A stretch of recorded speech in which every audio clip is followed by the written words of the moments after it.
नमस्कार. गृहविष्णू किचनमध्ये आपलं मनापासून खूप खूप स्वागत. सध्या आपण पाहतोय गौरी गणपती विशेष काही निवडक रेसिपीज. आज आपण पाहतोय नाचणीचे उकडीचे पौष्टिक मोदक. पौष्टिक कशासाठी म्हटलं, नेहमी आपण गुळ खोबऱ्याचं सारण मोदकामध्ये भरत असतो, पण आज आपण गुळ खोबऱ्याचं सारण करणार नाही आहोत. गुळ खोबऱ्याच्या सारणापेक्षा कितीतरी पौष्टिक अशा सारणापासून आज आपण उकडीचे मोदक करणार आहोत. म्हणजे ज्यांना तांदूळ चालत नाही ते सुद्धा हे उकडीचे मोदक अगदी पोट भरेपर्यंत खाऊ शकतात. चला तर पाहूया कळीदार टुमदार नाचणीचे हात वळणीचे पौष्टिक उकडीचे मोदक.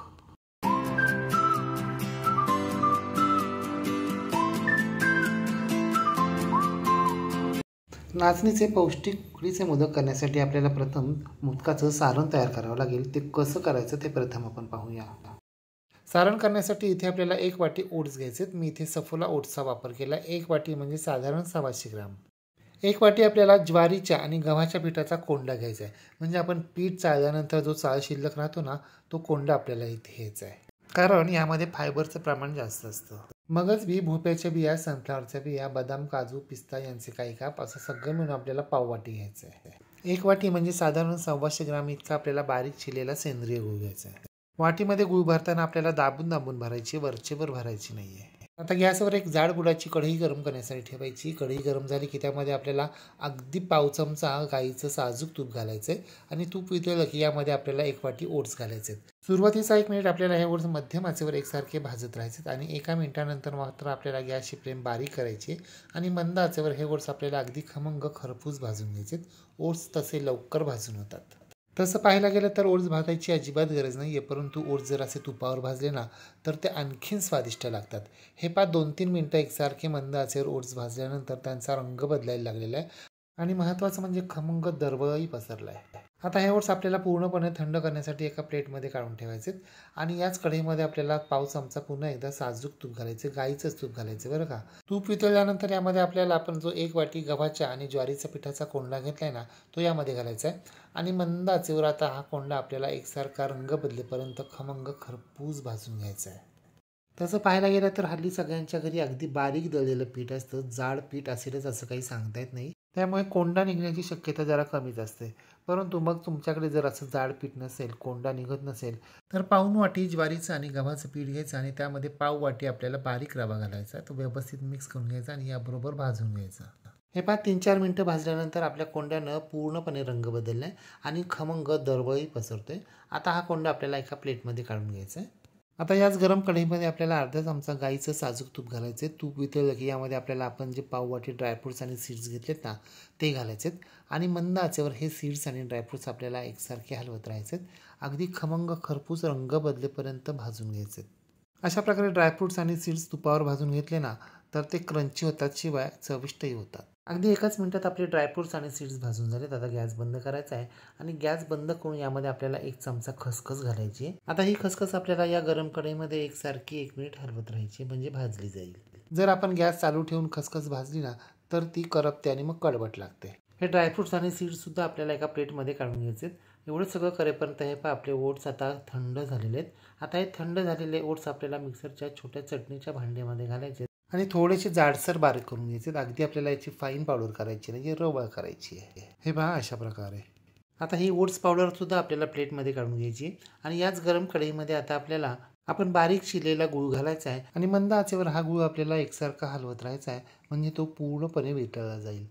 जर तुमच्या गुळामध्ये पाण्याचं प्रमाण कमी असेल तर मात्र गूळ पूर्णपणे लवकर वितळणार नाही. मग तुम्ही यामध्ये अगदी 2 चमचे पाणी घालू शकता. आपल्याला या गुळाचा पाक करायचा नाहीये, तर फक्त वितळून घ्यायचं आहे. हे पहा आपला गूळ पूर्णपणे वितळलेला आहे. आता गॅस बंद करायचा आहे. आता आपण भाजून घेतलेली सगळी जिन्नस यामध्ये घालायचे, बारीक केलेले ओट्स देखील घालायचे आणि या गुळामध्ये ते व्यवस्थित मिक्स करून घ्यायचे. हे पहा गुळामध्ये सगळे जिन्नस हलवत असताना लगेचच ते व्यवस्थित मिक्स होतात आणि आपलं मिश्रण घट्ट होतं. कारण आपण गुळामध्ये अजिबात पाणी वापरलेलं नाही आहे, त्यामुळे सगळे जिन्नस व्यवस्थित मिक्स झालेत. आपलं मिश्रण घट्ट झालेलं आहे. जर गुळामध्ये मिक्स करत असताना तुमचं हे मिश्रण खूपच घट्ट झालं, कडक व्हायला सुरुवात झाली ना तर काय करायचं, गरम दुधाचा हापका यावर मारायचा आणि ते व्यवस्थित मिक्स करून घ्यायचं. आता यामध्ये आपल्याला पाव चमचा वेलची जायफळ पूड घालायची आणि ती सुद्धा व्यवस्थित मिक्स करून घ्यायची आहे. सोप्यात सोप्या पद्धतीनं साखरेचा अजिबात वापर न करता वेलची पावडर कशी करायची याची रेसिपी आपल्या चॅनलवर अगोदरच अपलोड केलेली आहे. ती जर तुम्ही अजूनही पाहिली नसेल तर डिस्क्रिप्शन बॉक्समध्ये त्याची लिंक दिलेली आहे, ती जरूर पहा. वेलची जायफळ पूड अगदी व्यवस्थित मिक्स झालेली आहे. आता मिश्रण आपल्याला एकसारखं करून घ्यायचं आहे आणि कढईमध्येच आपल्याला ते पूर्णपणे थंड करण्यासाठी बाजूला ठेवून द्यायचं आहे. सारण पूर्णपणे थंड झाल्यानंतर एका बोलमध्ये काढून घेतले, परंतु सारण थोडंसं कोरडं झालेलं आहे, त्यामुळे याच्यावर थोडासा दुधाचा हबका मारायचा, म्हणजे ते ओलसर होईल आणि ओलसर झाल्यानं मग आपल्याला त्याचे गोळे तयार करता येतील. तुम्हाला जर कोरडं हवं असेल तर तुम्ही कोरडं देखील ठेवू शकता, परंतु मला गोल गोळे तयार करायचे म्हणून मी थोडासा दुधाचा हबका मारतोय. हे पहा, अगदी 2च चमचे दुधाचा हबका मारला आहे, त्यामुळे सारण थोडंसं आता ओलसर झालं आणि त्याचे अशा प्रकारे आपल्याला गोळे तयार करून ठेवायचे, म्हणजे मोदक करताना ते पटकन भरता येतील. आता आपण लगेच मोदकाची उकड तयार करायला घेऊया. त्यासाठी आपल्याला 1 वाटी नाचणीचं पीठ घ्यायचं आणि हे पीठ आपल्याला बारीक छिद्राच्या चाळणीनं चाळून घ्यायचं आहे. म्हणजे आपल्याला नाचणीचं सत्व वगैरे घ्यायचं नाहीये, आपण भाकरी करतो ना तेच पीठ आपल्याला इथे वापरायचं आहे. आता गॅसवर एक कढई गरम करण्यासाठी ठेवायची आहे. कढई गरम झाली की त्यामध्ये आपल्याला 1 वाटी पाणी, 1 चमचा दूध आणि अर्धा चमचा साजूक तूप घालायचं आहे. पाण्याला खळखळून उकळी आली की यामध्ये आपल्याला नाचणीचं पीठ घालायचं आहे. गॅसची फ्लेम बारीक करायची आणि हे पीठ आपल्याला लाटण्याच्या साहाय्यानं पाण्यामध्ये व्यवस्थित मिक्स करून घ्यायचं. घाई करायची नाही, अगदी व्यवस्थित मिक्स करून घ्यायचं. हे पहा, 1 मिनिटाच्या आत आपलं पीठ अगदी व्यवस्थित मिक्स झालं आहे. आता लाटण्याला लागलेलं पीठ चमच्याच्या साहाय्यानं काढून घ्यायचं आहे आणि कढईला चिकटलेलं पीठ देखील आपल्याला चमच्याच्या साहाय्यानं सोडवून घ्यायचं आहे. आता कढईवर झाकण ठेवायचं आणि मंद आचेवर आपल्याला फक्त 2 मिनिटं दरदरून वाफ काढायची आहे. 2 मिनिटानंतर झाकण काढायचं. ही उकड आपल्याला परातीमध्ये काढून घ्यायची. 2 मिनिटं थांबायचं आहे आणि 2 मिनिटानंतर आपल्याला ही उकड हाताच्या साहाय्यानं मळायला सुरुवात करायची आहे. परंतु त्याआधी थोडं हाताला साजूक तूप लावून घ्यायचं आहे. हात पोळत असतील तर अगदी थोडंसं पाणी हाताला लावायचं आणि मळून घ्यायचं आहे. किंवा सुरुवातीला बाटीच्या किंवा फुलपात्राच्या साहाय्यानं ही उकड आपल्याला मळायला लागायची आणि नंतर हातानं व्यवस्थित मळून घ्यायची आहे. उकड मळताना हे अंगठ्याच्या खालच्या भागाच्या साहाय्यानं ती पसरवून घ्यायची, पुन्हा गोळा करायची, पुन्हा पसरवून घ्यायची. उकड अर्धवट मळून झाली की यामध्ये आपल्याला पाव चमचा मीठ घालायचे, ते व्यवस्थित मिक्स करून घ्यायचं आणि पुन्हा उकड मळायला सुरुवात करायची आहे. आपण उकड काढताना पाण्यामध्ये दूध घातलं होतं म्हणून मीठ घातलं नाही. जर तुम्ही पाण्यामध्ये दूध घालत नसाल तर मग तेव्हाच मीठ घातलं तरी चालणार आहे. दुधामुळे मोदक चिकट होत नाही, मऊ होतात आणि रुचकर तर होतातच. हे पहा, चांगलं 10 मिनिटं मळून घेतल्यानंतर आपली उकड अगदी मस्त तयार झाली.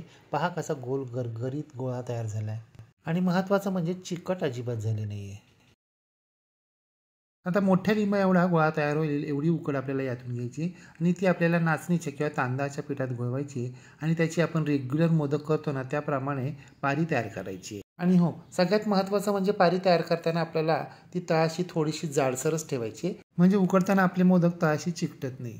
पारी तयार करताना उकड थोडीशी बोटांना चिकटते, अशा वेळी अधूनमधून थोडं थोडं पीठ लावायचं आहे आणि शक्यतो मध्यभागी आपल्याला पीठ लावायचं आहे. पारी तयार करूनच मोदक करायला हवेत असं काही नाही. तुम्ही पुरी लाटून देखील मोदक करू शकता किंवा मोल्डमध्ये ही उकड घालून देखील तुम्ही मोदक करू शकता.